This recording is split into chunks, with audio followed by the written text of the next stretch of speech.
साध संगत जी प्यार से बोले। धन निरंकार जी। साध संगत जी, हम आप लोग के बीच एक छोटा सा दृष्टांत लेके आई हूँ। जो त्रुटि होगी माफ़ कीजिएगा। साध संगत जी, आज का विषय है सत्संग के बिखरे मोती। साध संगत जी, एक बार एक जंगल में अपनी साधना में लीन कुछ समय उनकी आंखें खुली तो क्या देखें कि 4 युवतियां सामने खड़ी हैं। महात्मा जी ने उन युवतियों से कहा, तुम लोग कौन हो और इस जंगल में क्यों खड़ी हो और कहाँ रहती हो? बाबा जी की बात सुनकर युवतियां बोली, हम यहीं पर आपके साथ रहते हैं। बाबा जी बोले, मैंने तो आज ही तुमको देखा है और अनेकों वर्षों से मैं यहाँ साधना करता हूँ। इस तरह कोई मनुष्य या स्त्री या पुरुष मुझे नजर नहीं आए। मुझे खोल कर साफ साफ बताओ, तुम कौन हो और मेरे पास कहाँ रहती हो? साध संगत जी, उनमें से एक बोली, बाबा मैं बुद्धि हूँ, मेरा निवास मस्तिष्क में है, मैं वहीं रहती हूँ। और फिर दूसरी बोली, हे महात्मन, मेरा नाम लज्जा है और मेरा निवास स्थान आँखों में है, मैं आपकी आँखों में निवास करती हूँ। अब तीसरी भी बोल पड़ी, हे साधु, मेरा नाम दया है, मैं हृदय में निवास करती हूँ, अर्थात मैं आपके हृदय में वास करती हूँ। साध संगत जी, अब चौथी का नंबर था। वह भी बोली, हे महात्मन, मेरा नाम शक्ति है और मैं आपके शरीर में निवास करती हूँ, अर्थात मैं आपके सारे शरीर में समाई हुई हूँ। उन चारों युवतियों की बात सुनकर महात्मा बोले, हाँ देवियों, आपका निवास मेरे इस शरीर में है, लेकिन मैं यह शरीर नहीं हूँ। और ऐसा कहकर फिर वे साधना में लीन हो गए। कुछ समय बाद जब उनकी आंखें खुली तो क्या देखते हैं, 4 नवयुवक सामने खड़े हैं। महात्मा जी ने उनसे कहा, हे पुरुष, आप कौन हो और इस जंगल में क्या कर रहे हो? साध संगत जी, तुम कहाँ रहते हो? चारों युवक बोले, हम आपके पास रहते हैं।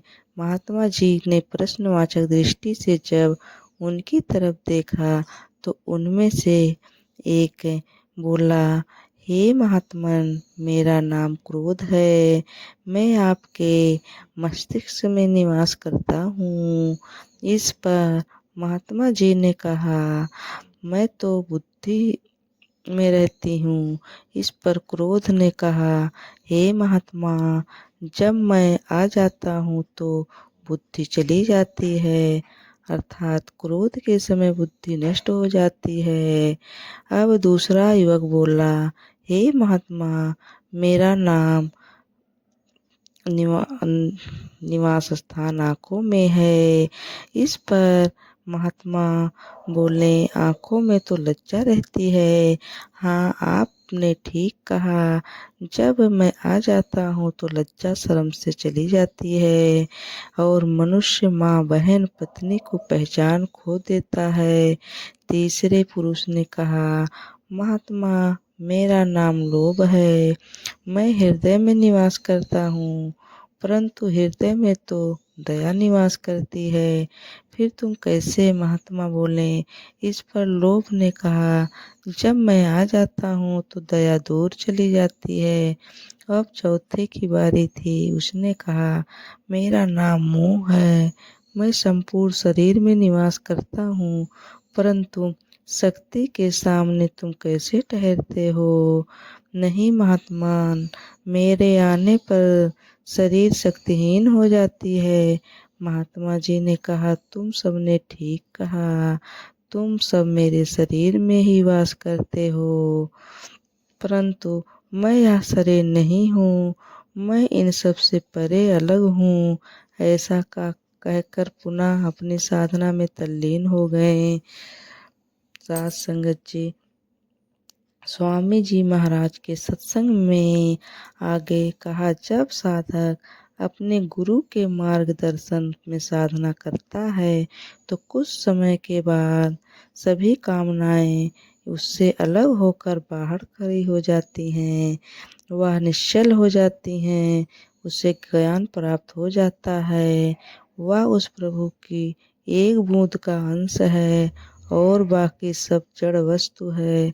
उसके आँख कान खुल जाते हैं और अंदर में अपने गुरु एवं उस प्रभु सतगुरु के दर्शन करते हैं।